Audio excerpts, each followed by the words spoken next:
সামনে কি অসুবিধা?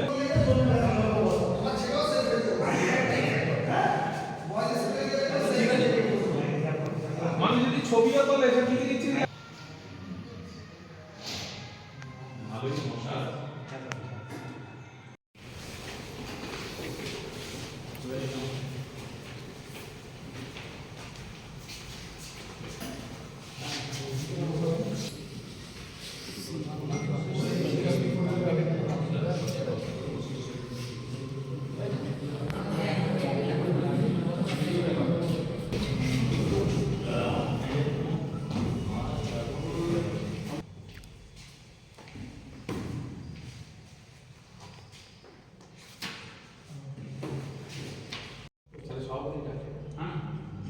আর তো পুলিশটা থেকে তো বলতে হবে, পুলিশ তো মানে একটা মেন স্টেক হয়ে যাবে, যারা ল অ্যান্ড অর্ডার শুধু দেখবে না।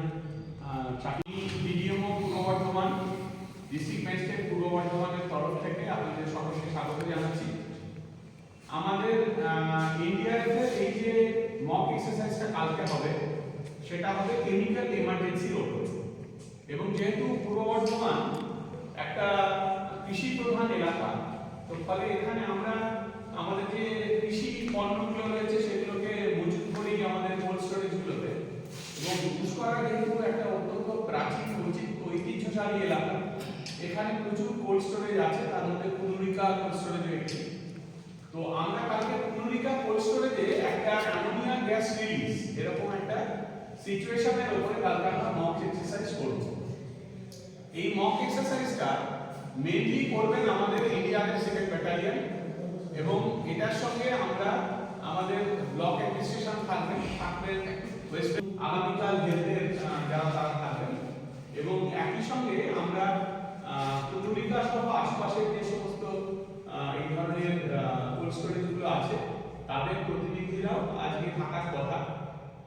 এই ধরনের পুষ্করার মতো একটা ঐতিহ্যশালী এলাকা যেখানে মানুষজন যথেষ্ট ঘন বসতিপূর্ণ এলাকায়, তাহলে সেক্ষেত্রে আমাদের কি করণীয় এবং আমাদের যে আশপাশের কমিউনিটি অর্থাৎ আমাদের সাধারণ মানুষজন, তো তারা কিভাবে রিঅ্যাক্ট করবেন, তারা বাঁচবেন কি করে। এবং সব থেকে বড় কথা হচ্ছে আপনারা জানেন যে আমরা যখন কোনো একটা জায়গাতে কোনো অ্যাক্সিডেন্ট হয়, সঙ্গে সঙ্গে তো হাতের কাছে পুলিশ বা সিভিল ডিফেন্স বা এনডিআরএফ বা সিভিল বা অন্য কোনো ফোর্স এরকম রেডি থাকেন না। তো কারা থাকেন? যারা স্থানীয় মানুষ অর্থাৎ কমিউনিটি পিপল। তো আমাদের ওই পুলিশ আসতে, ফায়ার সার্ভিস আসতে, হেলথ সার্ভিস আসতে, আরো পরে এনডিআরএফ আসতে, মাঝখানে সিভিল ডিফেন্স আসতে যতটুকু সময় লাগে, সেই সময়টা আজকে আমরা ক্যালকুলেট করব যে কতটা সময় লাগতে পারে কুনুরিকা কোল্ড স্টোরেজকে ধরে নিয়ে আমাদের এই ধরনের সার্ভিসগুলো আসতে কতটা সময় লাগে। সেই সময়টা 30 to 40 মিনিট। আপনারা জানেন এখন রাস্তার বিভিন্ন জায়গায় কাজ হচ্ছে, রাস্তার কাজ আছে, বিভিন্ন ধরনের পলিটিক্যাল র্যালি, ধর্মীয় র্যালি থাকে, আমাদের আন্দোলন থাকে, এমনি রাস্তায় বাজারে জ্যাম থাকে, সেইগুলোকে সমস্ত মেনটেন করে তারা এসে পৌঁছতে যে সময়টা লাগে, সেই সময়টায় তো আর এমার্জেন্সি সিচুয়েশন দাঁড়িয়ে থাকবে না। তো সেই সিচুয়েশনে আমরা কি করতে পারি, মানুষ কতটা নিজের ক্ষমতায় নিজেকে বাঁচাতে পারে, এবং যে ইন্ডাস্ট্রিতে হয়েছে সেই ইন্ডাস্ট্রিও ওই সময়ের মধ্যে কত তাড়াতাড়ি এই ড্যামেজটাকে অন্তত মিটিগেট করতে পারে, কমাতে পারে, মিনিমাইজ করতে পারে, যতক্ষণ না পর্যন্ত স্পেশালাইজড ফোর্স এসে পৌঁছয়। কালকেও তাই হবে। কালকে এনডিআরএফ আসবেন তাদের স্পেশালাইজড ইকুইপমেন্টস নিয়ে, স্পেশালাইজড স্কিল নিয়ে। কিন্তু এনডিআরএফ আসার আগে কি হবে, এটাই হচ্ছে আমাদের মূল প্রতিপাদ্য এই টেবিল টপিক। আপনারা জানেন আমাদের মাননীয় মুখ্যমন্ত্রী এবং আমাদের সরকার বারবার যেটা বলেন যে বিপর্যয় ক্ষয়ক্ষতি হোক সেটা আমরা আটকাতে পারবো, কিন্তু একটি মানুষের যেন কোনো প্রাণহানি বা এই জাতীয় কোলাটেরাল ড্যামেজ না হয়। তো আমাদের লক্ষ্য হচ্ছে যে আমরা প্রাকৃতিক বিপর্যয়কে যেমন আটকাতে পারি না, বা এই জাতীয় হঠাৎ করে কোনো এমার্জেন্সি সিচুয়েশন হলে তার দরুন যে কোলাটেরাল ড্যামেজ সেটাকে হয়তো আটকাতে পারবো না, কিন্তু যদি মিনিমাইজ করতে পারি, তো আমাদের লক্ষ্য হচ্ছে টু মিনিমাইজ দ্য লস এবং to prevent the human and cattle life loss. তো আজকে আমরা যেটা করব, কালকে আমরা ধরে নিয়েছি এনডিআরএফ এর ওরা আছেন, আরো ভালো করে বলবেন, ওনাদের একটু ল্যাঙ্গুয়েজ প্রবলেম হয়, যার জন্য আমি আরেকটু বেশি করে বলে দিচ্ছি। আমরা কালকে 10টার সময় একটা কল পাবো ব্লক হেডকোয়ার্টার, 10টার সময় কুনরিকা থেকে একটা কল আসবে ব্লক হেডকোয়ার্টারে যে আমাদের এখান থেকে এরকম অ্যামোনিয়া গ্যাসের একটা ভালভের বা অন্য কোনো জায়গায় পাইপলাইনে একটা লিকেজ হয়েছে, গ্যাস বের হচ্ছে, আপনারা একটু দেখুন। ব্লক থেকে আমাদের বিডিও মশাই কালকে কন্ট্রোল রুমে থাকবেন, আমরাও থাকবো জেলার তরফ থেকে, এখান থেকে কল যাবে পুলিশে একটা, আপনারা একটু দেখুন। তার কারণ হচ্ছে ওইটা হলে মানুষজন যেটা করেন সেটা হচ্ছে ভয় পেয়ে গিয়ে বা প্যানিক হয়ে গিয়ে মানুষজন দৌড়ঝাঁপ শুরু করেন। এবং আপনারা জানেন অ্যামোনিয়া গ্যাস হচ্ছে এমন একটা গ্যাস যেটা আমাদের চোখ এবং আমাদের রেসপিরেটরি এপিথেলিয়ামে সবথেকে বেশি ক্ষতি করে। মানে যে সমস্ত টিস্যুগুলো ভেজা, চোখের টিস্যু ভেজা থাকে, আমাদের রেসপিরেটরি এপিথেলিয়াম ভেজা থাকে, এই জিনিসগুলোকে অ্যামোনিয়া গ্যাস সবথেকে বেশি তাড়াতাড়ি ঢুকে বরফ করে দেয়। তো তাহলে আটকাবো কি করে? মানুষজনকে বলতে হবে যত তাড়াতাড়ি সম্ভব বাড়ির মধ্যে ঢুকে যান, তাদের গিয়ে যতটা সম্ভব তাড়াতাড়ি জল খাওয়া এবং ভিজে কাপড় দিয়ে নাক মুখ আটকে রাখা, যাতে করে ওই গ্যাসটা ইনহেলেশনে অসুবিধা হয়, না ঢুকতে পারে। By this time fire service আসবেন, তারা তাদের মধ্যে করে একটা ওয়াটার স্প্রে করে, ওয়াটার কার্টিং করে চেষ্টা করবেন। পুলিশ কি করবে? যেটা আপনারা সবথেকে বেশি করেন আমাদের জন্য, সেটা হচ্ছে যাতে মব কন্ট্রোল হয়, কোনো উল্টোপাল্টা দেখে ঢুকে না যায়, মানুষজন প্যানিক করে দৌড়ঝাঁপ না করেন, সেটা পুলিশের এতে ওনারা প্রচার করেন এবং ওনারা চেষ্টা করেন যাতে মানুষজন সঠিকভাবে থাকেন এই সময়। হেলথ সার্ভিসের কাজ হবে কালকে, এখান থেকে যখন কল হবে তখন হেলথ সার্ভিসের যারা প্যারামেডিক্যাল স্টাফ তারা অ্যাম্বুলেন্স নিয়ে কুনুরিকায় পৌঁছবে। এবং কুনুরিকাতে আমরা যেটা হয় নর্মালি যে প্রথম দেখবেন যারা ভেতরে কাজ করেন দে আর দ্য ফার্স্ট রেসপন্ডার, মানে প্রথম অ্যাটাক তাদের উপর হয়। যারা সব থেকে কাছাকাছি ভালভের কাছে কাজ করছেন, পাইপলাইনের কাছে কাজ করছেন, তারা প্রথম এফেক্টেড হন। সেরকম দুজন সারফেস এফেক্টেড পার্সন আমরা পাবো, সেই দুজনকে প্রথম চেষ্টা করব বের করে আনা। এর মাঝখানে এমনও হতে পারে আশপাশে দু একজন মানুষ যারা কাছাকাছি কাজ করছিলেন, বাইরে ছিলেন, তারাও দু একজন ওই প্রচন্ড অ্যামোনিয়া গ্যাসের প্রভাবে অসুস্থ হয়ে পড়েছেন। আমরা তাদেরও একইভাবে ওই অ্যাম্বুলেন্সে তুলে দেবো এবং ইমিডিয়েটলি তাদের মেডিকেল ফ্যাসিলিটির মধ্যে পাঠিয়ে দেবো। তাদের ইকুইপমেন্টস এবং স্কিল পার্সোনেল নিয়ে তারা মুভ করবেন, ঢুকবেন, ঢোকার পরে পুরো এলাকাটাকে তারা কর্ডন অফ করে দেবেন পুলিশের হেল্প নিয়ে, ভেতরটাকে তারা পুরোটা ফাঁকা করে দেবেন এবং ওনাদের যে স্পেশাল ওনাদের কিছু ক্যাম্পস থাকে সেগুলো ইমিডিয়েটলি সেট আপ করে নেওয়া হয়। সেটা আমরা কালকে সকালে করে নেব। ক্যাম্প কিছু সেট আপ করে নেওয়া হয় এবং সেখান থেকে আমাদের অপারেশনটা শুরু হবে এবং অপারেশনটা পুরোটা হয়ে যাওয়ার পরে পুরো প্রসেসটা শেষ হওয়ার পর ভেতরে আবার সার্চ হবে, ওই দেখা যাবে কেউ পড়ে আছেন কিনা আনকনশিয়াস হয়ে, যদি থাকেন তাদেরও বের করা হবে, পুরো এরিয়াটা ডিকন্টামিনেশন করা হবে, যারা ভেতরে কাজ করেছেন তাদের ডিকন্টামিনেশন করা হবে, বেজিং এন্ড তাদের গার্মেন্টস এন্ড এভরিথিং। এবং তারপর এরিয়াতে তাদের স্পেশালাইজড যারা পার্সোনেল আছেন তারা আমাদের ঘোষণা করবেন যে হ্যাঁ এখন আর কোনো ভয়ের ব্যাপার নেই, এখন এটা নরমাল সিচুয়েশন হয়ে গেছে, আপনারা এটাকে ব্যবহার করতে পারেন। এই পর্যায়ে এসে আমরা মক ড্রিলটা শেষ করব। এইটা হচ্ছে মক ড্রিলের পুরো চেহারা। এর মাঝখানে আপনারা জানেন যে এই ধরনের মক এক্সারসাইজে একজন ইনসিডেন্ট কমান্ডার থাকে, আর কে থাকেন একজন অবজারভার থাকে। ইনসিডেন্ট কমান্ডার যেমন এই পুরো মক ড্রিলটাকে চালনা করবেন, সেরকম একজন অবজারভার যিনি থার্ড পার্টি, তিনি বাইরে থেকে দেখবেন আমাদের পুরো কাজের কোথাও ভুল ভ্রান্তি হলো কিনা এবং ওই পুরো মক এক্সারসাইজের শেষে তিনি একটা ব্রিফিং দেবেন। সেই ব্রিফিং এ তিনি বলে দেবেন এই করতে পারলে ভালো হতো, এইগুলো বেশি হয়েছে, এইগুলো রেকটিফাই হবে এবং এইভাবে করলে আমরা আগামীতে মক এক্সারসাইজ শুধু নয় আমাদের রিয়েল টাইম সিনারিওগুলোকে আমরা এরার ফ্রি করতে পারবো। এই হচ্ছে পুরো ছবিটা। এবার এনডিআরএফ এর যারা এসেছেন ওনারা বহু মক ড্রিল করেন এই ধরনের, ওনাদের অনুরোধ করব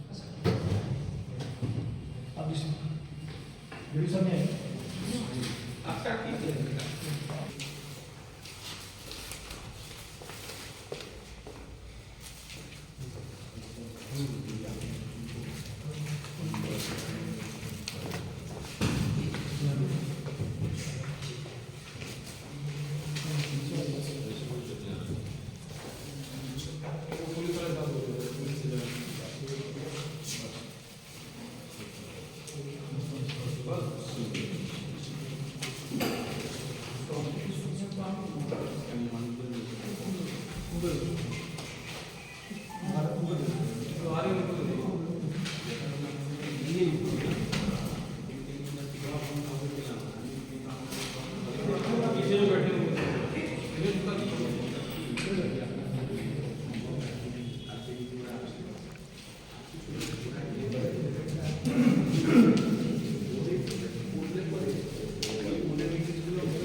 आप लोगों को भी रिस्पॉन्स करने के लिए हर जितने भी कम्युनिटी रिस्पॉन्डर, आप सब कम्युनिटी रिस्पॉन्डर है।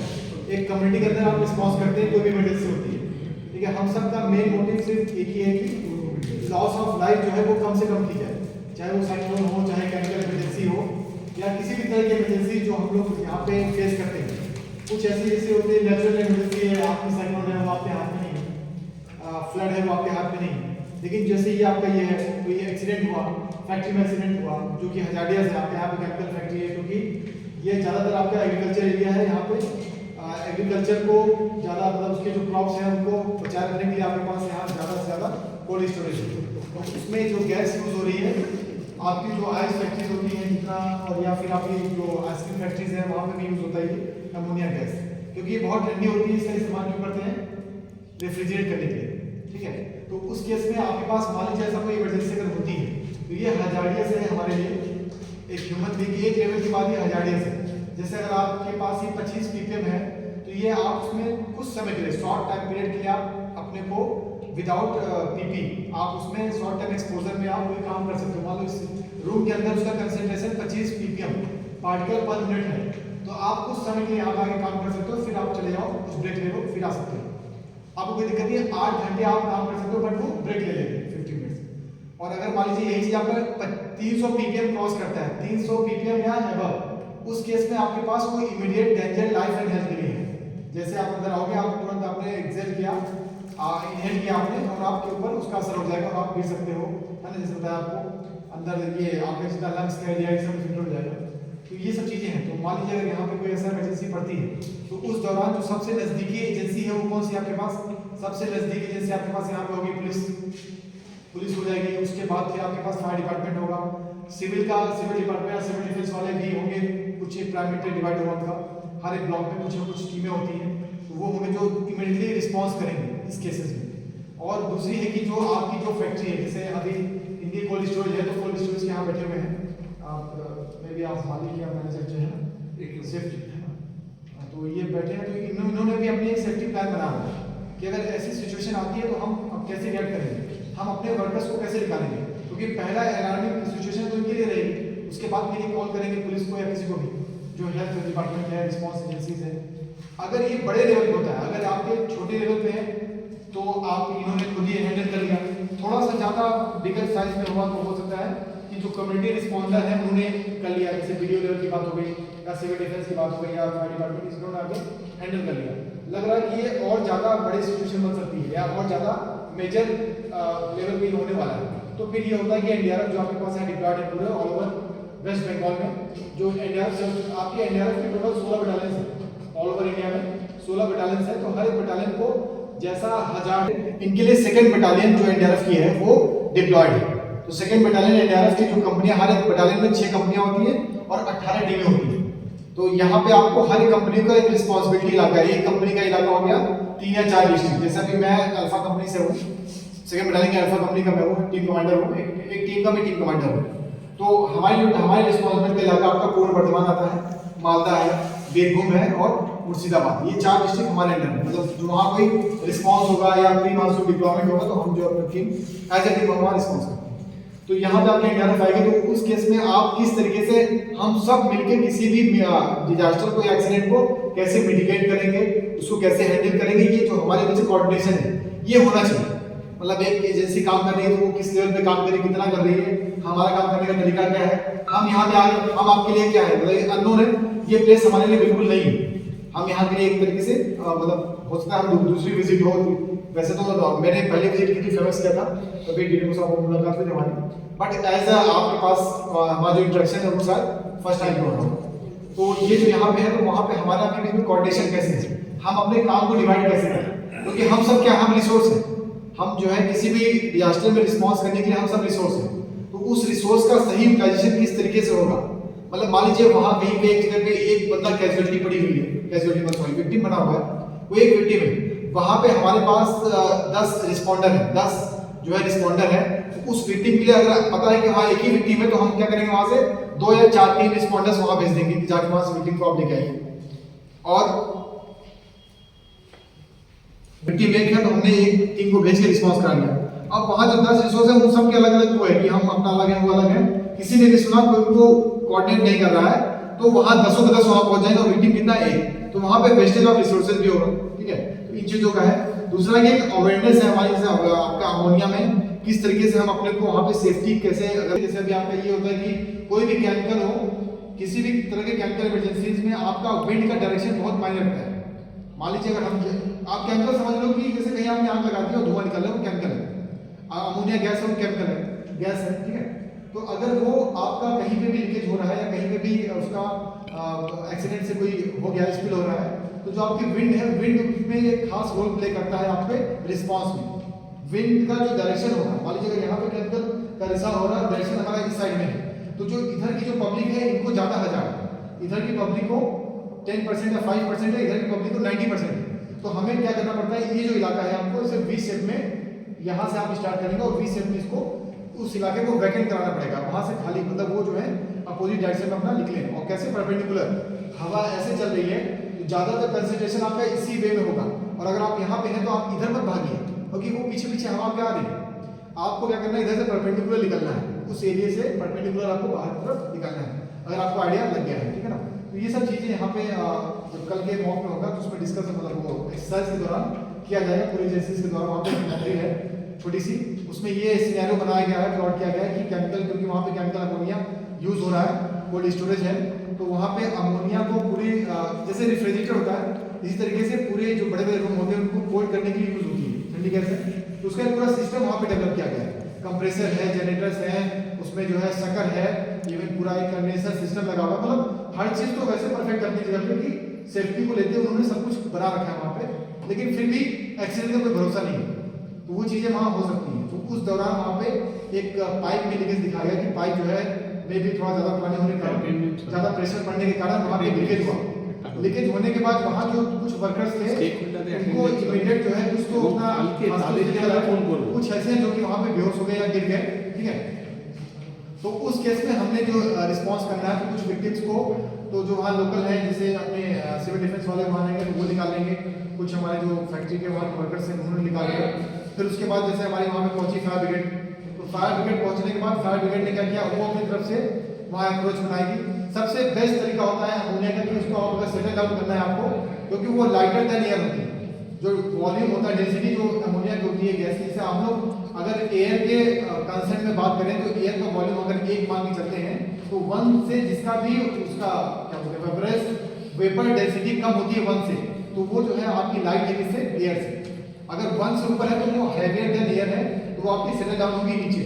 लेकिन अमोनिया ठंड के टाइम पे सेटल डाउन होती है, क्योंकि अमोनिया के जो मॉलिक्यूल्स है जो एयर में उसके वेपर आते हैं, आपके ऑलरेडी हवा के अंदर क्या होता है, आपका ड्यू के तौर पे, फॉग के तौर पे थोड़ा सा आपका ये वाटर के या क्या बोल सकते हैं उसको, ओस की बूंदे या उसका जो है ना असर रहता है एनवायरमेंट में, तो वो जो क्या करते हैं एडॉप्ट होकर ट्रैप कर लेते हैं अमोनिया की गैस को और फिर उसको नीचे रखते हैं। वो तो ठंड के सीजन की बात है। बाकी टाइम पे अमोनिया लाइट होती है तो 0.6 होती है, 1 नहीं होती, 0.6 होती है। 0.6 मतलब एयर की डेंसिटी 1 है तो उसकी कितनी है, 0.6 है, तो वो लाइटर है। तो वो जब भी कहीं पे होगा, अगर आपने थोड़ी समय के वहाँ से दूर हो, कन्फाइंड स्पेस नहीं है, जैसे यहाँ पे हो गया, ये तो कन्फाइंड रूम है, यहाँ जो विक्टिम बन जाएगा तो बन जाएगा, बट अदरवाइज आपका ओपन स्पेस में है तो वो अपने आप कुछ देर में आपके इवोपरेट हो जाएगी उस जगह से, वो मतलब उसका जो मिनिमम हो जाएगा कंसंट्रेशन होता है वो अपने आप धीरे धीरे कम हो जाएगा। सबसे बेस्ट होता है वाटर, वाटर क्या करता है उसको बैठा देता है, सेटल आउट करता है। कहीं पे तो आपने वाटर का, जैसे वाटर फायर डिपार्टमेंट वालों के पास हाइड्रेंट होता है, वो एक वाटर का बनाते हैं, क्या बोलते हैं कर्टेन, और इवन वही उन्हीं को रिस्पांस करना है, उन्हीं को करना है। वॉल खुल गई है या वॉल के जस्ट जो प्रेशर वॉल है उसके आगे कहीं लीकेज हो गया है, ठीक, वो क्या करते हैं अपना कर्टेन वो बनाते हैं वाटर का, होस पाइप के साथ में आगे बढ़ते बढ़ते हैं और उसके नजदीक पहुंच उसको क्लोज कर देते हैं। क्या भी होगा आपको में उनका भी चलता है, तो उनका क्या रहेगा कि जहाँ पे हमें पीछे जहाँ पे उनका चैम्बर वो है, स्टोरेज अपना जहाँ पे पूरा जनरल सिस्टम लगा, कंप्रेसर सिस्टम लगा हुआ है, उसके पीछे स्पेस है जहाँ पे गाड़ी वाटर अपने फायर डिपार्टमेंट जा सकती है, छोटी हाइड्रेंट। तो वो क्या करेंगे, वहाँ पे कोई दिखता है तो वो वहाँ पे कुछ करके और वहाँ पे इन्होंने अपना रिएक्ट करना है, अपने हाइड्रेंट के साथ उस जगह को बिल्कुल सेटल आउट करना है। मान लीजिए वहाँ पे ऐसे लेके गए वाटर पाइप और पूरे को कर दिया, ये इनका तरफ से रिस्पॉन्स रहेगा। और सारी एजेंसीज आने के पास आधे घंटे बाद हम वहाँ पहुँचेंगे, फिर वहाँ का एनडीआरएफ का रिस्पॉन्स होगा। एनडीआरएफ वहाँ पे 2-3 स्टेप्स में पूरा करके अपना जो वहाँ पे रिस्पॉन्स प्लान है, उस रिस्पॉन्स प्लान के दौरान एनडीआरएफ का एक तो पहले लोकेशन रहेगा, डिटेक्शन में पहले जो टीमें होती हैं वो डिटेक्ट करेगी। डिटेक्ट मतलब कितना पीपीएम वहाँ पे आपके अमोनिया का हिसाब है, उसके हिसाब से हम जोनिंग करते हैं, कॉर्डिंग कह सकते हैं। आउटर कॉर्डर, इनर कॉर्डर, जिसको हम हॉट जोन, कोल्ड जोन बोलते हैं। मतलब एक जोन ऐसा होगा जहाँ पे हम रिस्पॉन्स करें, हम खड़े हैं तो सेफ है विदाउट पीपी, प्रॉपर पीपी नहीं, नॉर्मल पीपी पहने हुए पीपी के लेवल होते हैं। और जहाँ ज़्यादा उसकी कंसंट्रेशन है वहाँ पे हमें हाई मतलब अपना रेस्पिरेटरी पोजिशन लेना पड़ता है, जिसमें सीधे शब्द आपको पता होगा, है ना। सेल्फ कंटेंट ब्रीथिंग apparatus होता है, मतलब एक टैंक रहेगा एयर का, एयर फिल्ड कंप्रेस एयर रहेगी और वो सीधे डिस्चार्ज मास्क के थ्रू आपके मुंह में जाएगा और आप छोड़ते हैं चीज़ें हैं। तो इन चीज़ों के मदद से हम वहाँ पे आते ही अपनी टीम को भेजेंगे, तो एक टीम हमारी जाके वहाँ पे रेड करेगी, बताइए यहाँ इतना पीपीएम में कॉर्डिंग कर दिया, और उसके बाद ही साथ साथ टीम बता देगी कि यहाँ पे इतने विक्टिम पड़े हुए हैं। फिर हमारे उसके पीछे दूसरी टीम जाके विक्टिम को बाहर लेके आएगी, एक को मतलब अपने कंधे की मदद से लेके बाहर चली आए, दूसरे को स्टेशन पे लेके चली आए, ठीक है। उसके बाद जो तीसरी टीम हो जाएगी वो उस जगह पे चिन्हित, जो पहली टीम है उसने लीड कर लिया है कि कहाँ पे लीकेज है, वहाँ पे रेड फ्लैग से उन्होंने मार्क कर दिया, एक रेड फ्लैग वहीं लगा देंगे और वहाँ पे उस पाइप पे मार्क सा एक पेंट से मार्क कर देंगे, पेंट भी थोड़ा से पेंट से। फिर वहाँ पे हमारी जो सीलिंग टीम जाएगी वो सीलिंग मटेरियल सिंपल सी बात है, सीलिंग जैसा आप वर्ड से समझ पा रहे हो, किसी चीज़ को बहाव को रोकना। जैसे मान लीजिए ये बॉटल है और यहाँ पे एक पिन से छेद कर दूँ, पानी अंदर है, तो यहाँ से क्या होगा, ब्लैक बिल्कुल इम्पिडी है, कोई दिक्कत नहीं। बट अगर हमने यहाँ से पिन से छेद कर दिया तो उसके अंदर वाटर है वो बाहर आएगी। अब हमको इसको वाटर खाली नहीं करना, हमारे पास कोई चीज़ नहीं है, हम इसको सील करना है, तो हम क्या कर सकते हैं, कोई भी आप में से इस पानी में अभी छेद करूँ और मैं चाहता हूँ कि यहाँ पे गीला ना हो, तो मैं क्या करूँगा बताइए, अरे बताइए, उसे सीलिंग करना पड़ेगा। छेद को कैसे कैसे करेंगे, वो छेद को कुछ दबा के रखो, वही जैसे मान लीजिए अभी हो जाए और मुझे तुरंत ही कुछ करना है इमीडिएट, तो मैं सिंपली इसको मैं क्या करूँगा, उधर दबा दूंगा ना, ये मैंने कंप्रेस करके सील कर दिया, अब भले मैंने अंगूठे से किया है, आपके पास ये वोल्टेज कर दीजिए ही सीलिंग है, तो वहाँ हम सीलिंग ही करेंगे क्योंकि वो पाइप है, हमारे पास ऐसा कोई सिस्टम नहीं कि हम उसमें रस्सी या धागा बांधे, क्योंकि रस्सी धागा क्या होगा, मे भी के अंदर इससे वो गीला होकर लूज हो जाए, खुल जाए, कुछ हो सकता है ना। तो हमें वहाँ पे यूज़ करते हैं जो अपना सीलिंग वाला होता है, ज़्यादा उसमें चेन और लोहे के पार्ट्स होते हैं और रबर का किट होता है, एक गैस की टाइप की रबर होती है जिसको हम उसमें यूज़ करते हैं, उसको सॉलिड मतलब प्रॉपर सील करने के लिए। तो वहाँ पे सीलिंग वाले जाके अपना उन्होंने एक गैस की ट्रेनिंग है, उस पाइप को जहाँ पे लीकेज है मार्क किया गया है, उस लीकेज को वो सल्फर रॉड से वो पहचानते हैं एग्जैक्टली कहाँ पे, क्योंकि जब गैस निकलेगी आपके यहाँ से तो इस पूरी जगह व्हाइट व्हाइट सा हो जाएगा, पता ही चलता है। तो सल्फर रॉड उसको ऊपर रखते हैं तो जो उसका कलर वहाँ पे कुछ चेंज होगा दिखेगा फ्लो वहाँ पे, जहाँ पे उसका एक्चुअल फ्लो आ रहा है।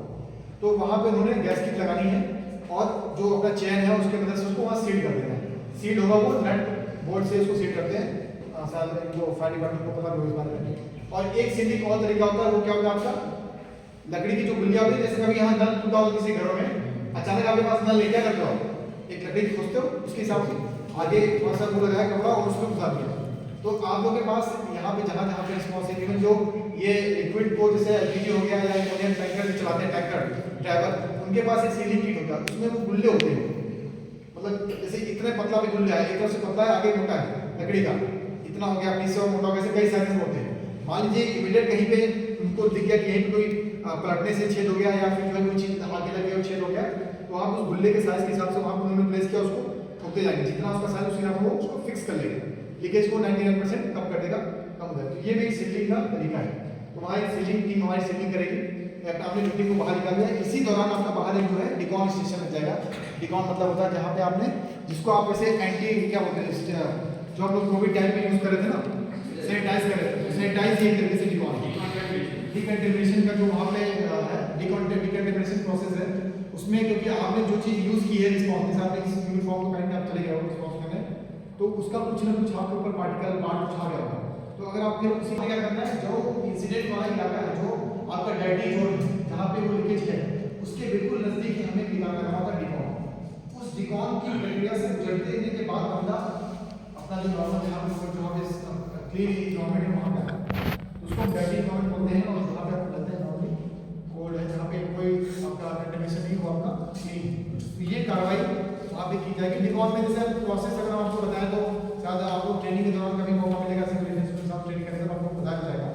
डिकॉन में वही सिंपल सी चीज़ है, जैसे हम कपड़े को धुलते हैं साबुन से, ऐसे ही आपके जो ऊपर आपने पहन रखा है आपके कपड़े और प्लस आपका बॉडी, इसके ऊपर हम यूज़ करते हैं DH2 सॉल्यूशन हो गया, PDK जो हम लोग ये मुल्तानी मिट्टी होती है ना, मुल्तानी मिट्टी का अच्छा एब्जॉर्बेंट है, इन सब चीज़ों को अच्छा एब्जॉर्ब करता है। अगर आप मान लीजिए यहाँ पे कहीं केमिकल को गिरा उसको मिटाने की जाती है तो वो एब्जॉर्ब कर लेगा। तो आप कहीं ड्रेस पे है कहीं पे है तो उसको हमने इसको छिड़कना है और झाड़ देना तो वो एब्जॉर्ब करके उसको नीचे गिरा देगा। और जो हम लोग सूट पहनते हैं वो आपका होता है केमिकल प्रोटेक्शन सूट होता है, हमारे इसी बोलते हैं उसको न्यूक्लियर बायोलॉजिकल और केमिकल में यूज़ करते हैं सूट को। तो वो सूट आपका वैसे एक्चुअल सिनेरियो में वन टाइम होता है जहाँ पे आपने यूज़ किया और उसको फिर वहीं पे डिकम्पोज करके फेंक दिया, मतलब उसको काटा और निकाला और वहीं पे छोड़ दिया, ठीक है। और ऐसे सिचुएशन में हम रिमॉव कर रहे हैं तो हम उसको यूज़ कई बार करते हैं। तो ये एक प्रोसेस होगा कि उसको कैसे रिमॉव करेंगे। उसमें आपको तीन तरीके से होता है। एक आपका वेट होता है, वेट मतलब जहाँ पे हम अपना DS2 सॉल्यूशन का यूज़ करते हैं, एक मिक्सचर होता है उसमें, ठीक है। देन आपका होता है जहाँ पे हम आपको बताते हैं PDK जो लोग पास है डिकम्पोजिशन किट होता है, उसमें आपका फुल अलग होता है बताने के लिए। उसके तो उसको हम लोग ड्राई बोलते हैं, अपने काम का रहेगा जहाँ पे इक्विपमेंट आपने यूज़ किया उसको आपको रीयूज़ करना है तो आपने उसको वहाँ रख के रिमॉव करना है। इस तरीके से वहाँ सेटअप लगाएंगे तो वो एक रहेगा। देन इसके बाद हमारा फाइनल वहाँ पे डिब्रीफिंग होगी। डिब्रीफिंग में जितने एजेंसीज ने पार्टिसिपेट किया है फिर उसमें क्या हमारा कोऑर्डिनेशन में क्या अच्छा रहा, फिर क्या हमारे इससे हमें क्या बहुत फायदा हुआ, देन हमें इसमें और कैसे हम इसको और बढ़िया कर सकते थे, क्या हमें लैक ऑफ कोई चीज़ें नहीं है, हमारी टाइम मैनेजमेंट में हम गलती कर गए या तो फिर जो है हमें और चीज़ों में किसी चीज़ में अगर हमने गलती हुई या कोई पॉजिटिव चीज़ हुई, इन चीज़ों को हम वहाँ पे डिब्रीफिंग होगा जहाँ पे सारे अपने स्टेक होल्डर्स वहाँ पे अपना डिब्रीफिंग में पार्टिसिपेट करेंगे। और इसके बाद फिर आपका ये मॉक कंप्लीट हुए, ठीक है। ये टोटली रहेगा। टाइमिंग जैसा बताया कि वही 10 बजे के आसपास खराब होगा, अलग सिचुएशन होगी जहाँ पे सारी एजेंसीज एक्टिव हो जाएंगी और आधे घंटे बाद फिर जो है इंडिया एक्टिव होगी और अपना रिस्पॉन्स में पहुँचेगी, ठीक है। तो ऐसे ही कुछ है वहाँ पे। और आप लोग की तरफ से कुछ वैसे मुझे लग रहा है कि आप लोग 50-50 समझ पा रहे हैं।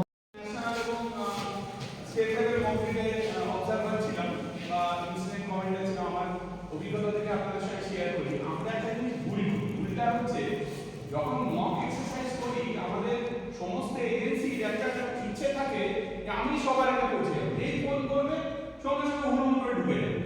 তো এইটা কিন্তু করা যাবে না। তো কালকে আপনারা পুলিশের যে ভেহিকল থাকবে ব্লকে রাখবেন, ফায়ারের ভেহিকল ব্লকে রাখবেন, হেলথের ভেহিকল ব্লকে রাখবেন, কারণ আপনাদের এটা মনে হবে রিয়েল টাইম সিনারিওতে আপনাদের পৌঁছতে দেরি হবে। তো যাদের যারা স্টেক হোল্ডার আছে, হেলথ, পুলিশ, ফায়ার, আমাদের সিভিল ডিফেন্স সবাই আমরা ব্লকে থাকবো। এইবার আজকে কিন্তু আমরা এই যে অ্যাটেন্ডেন্স শিটটাই সই করবো, আপনারা যারা এসেছেন অ্যাকচুয়ালি আমরা কিন্তু কালকে তাদেরই কন্ট্যাক্ট করবো। আজকে আপনাদের কিন্তু nodal person from your department বা ফ্রম ইয়োর এজেন্সি। তো আমরা সিনারিওটা উনি যেটা বললেন যে আমরা ধরা যাক 10টার সময় এই রিলিজটা হবে, 10টার 2 বার দিনে আশিস বাবু, আমি তার নাম করে বলে দিচ্ছি, 10টার 2 বার দিনে আশিস বাবু লেবারদের কাছ থেকে জানতে পারলেন যে ওনার ওই গ্যাস রুমটাতে একটা লিকেজ হয়েছে। উনি সঙ্গে সঙ্গে ব্লকে ফোন করলেন যে আমাদের এটা হয়েছে, আপনি কি করবো বুঝতে পারছি না, আপনারা একটু দেখুন। এবং একই সঙ্গে ওনাদের পুলিশে একটা ফোন যাবে, পুলিশে মানে ওনারা যারা আছেন আমাদের কারো একটা নাম্বার আপনারা নিয়ে রাখবেন, ওনার কাছে ফোনটা যাবে, গাড়ি এখানে আছে অসুবিধা নেই, উনিও আছেন এখানে অসুবিধা নেই। এইবার ফোনটা যাবে, এবার আমাদের বিডিও সাহেবের কাছে মানে ব্লকে গিয়ে ফোন করবেন, বিডিও সাহেবের নাম্বারে ফোন করবেন। তো উনি একই সঙ্গে হেলথকে একই সঙ্গে সিভিল ডিফেন্সকে ফোন করবেন। তো আমরা এইখান থেকেই আমাদের এই মানে প্রথমে যেটা বলেছিলাম যে ডিসটেন্স কতটা। আচ্ছা আপনাদের থানা থেকে আমাদের পূর্ণিকা পৌঁছতে কত সময়? 10 মিনিট। আমি শুধু আপনাদের বলে না 15 মিনিট। তার কারণ হবে সঙ্গে সঙ্গে ভেহিকলটা নেমে তবে তো আসবেন না, একটা দুজন মানুষকে নেমে তো 15 মিনিট এখানে থাকবেন। আপনার কল পাওয়ার 15 মিনিট বাদে ঢুকবেন। মানে আমাদের টার্গেট হবে কিন্তু ওই 15 মিনিট লোকালি আমরা কিভাবে অ্যারেঞ্জ করতে পারি সেটা বাইরে থেকে ওনাদের একটা সাইরেন আছে, ওনারা সাইরেন বাজাবেন। যদি কোনো পাবলিক অ্যাক্সেস সিস্টেম থাকে বা স্থানীয় মানুষজন এখানে গ্যাস সিলিন্ডার হয়েছে, আপনারা সাবধান, কেউ বাড়ি থেকে বেরোবেন না, প্রচুর পরিমাণ জল খান, আপনাদের চোখ মুখ ভিজে কাপড় দিয়ে ঢেকে রাখবেন, পুলিশ ঢুকবে। একই সঙ্গে আমাদের ফায়ার সার্ভিস স্টেশনে ব্লক থেকেও ফোন যাবে, আবার আশীর্বাদের কাছ থেকেও একটা ফায়ার সার্ভিসের ফোন যাবে। এবার ফায়ার টেন্ডারে একইভাবে আমরা ধরে নিতে পারি আপনারা ভাতার থেকে আসছেন, তাহলে অ্যাটলিস্ট মিনিট 20 25 মিনিট 40 মিনিট তো 40 মিনিট এখানে হয়তো আমরা একটু কাজ করবো, 20 মিনিটের মধ্যে আপনারা ঢুকবেন। পুলিশের আগে পরে হেলথ তো আমার মনে হয় হেলথ ওপরে দিনাদি যা ডিসটেন্স সেটা ওই 15 লাগে মানে এই যে 15 মিনিটটা কুমুরিকার যে লোকেশন সেটাতে 15 মিনিট টাইমটা আমাদের খুব ক্রুশিয়াল। এর মাঝখানে লোকাল সিভিল ডিফেন্স আগে ঢুকে যাবে, কারণ লোকাল সিভিল ডিফেন্স যেহেতু আমার ডিএম সাহেবের কন্ট্রোলে, ফোন করলেই এখান থেকে একটা সাব টিম সঙ্গে সঙ্গে মুভ করে যাবে, তারা ওই 10 মধ্যে ঢুকে যাবে। তো এবার তারা গিয়ে কাজ শুরু করলো।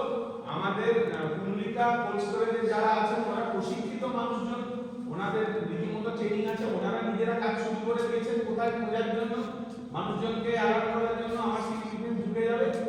আমরা ডিস্ট্রিক্ট ডিজাস্টার ম্যানেজমেন্ট থেকে ঢুকে যাবো 5 এই 15-20 মিনিটের মধ্যে, বাকি এজেন্সিগুলো চলে আসবে।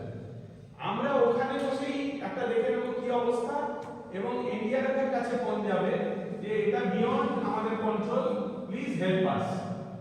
এনডিআরএফ এবার মুভ করবেন তাদের ইকুইপমেন্টস এবং তাদের স্পেশালাইজড পার্সন।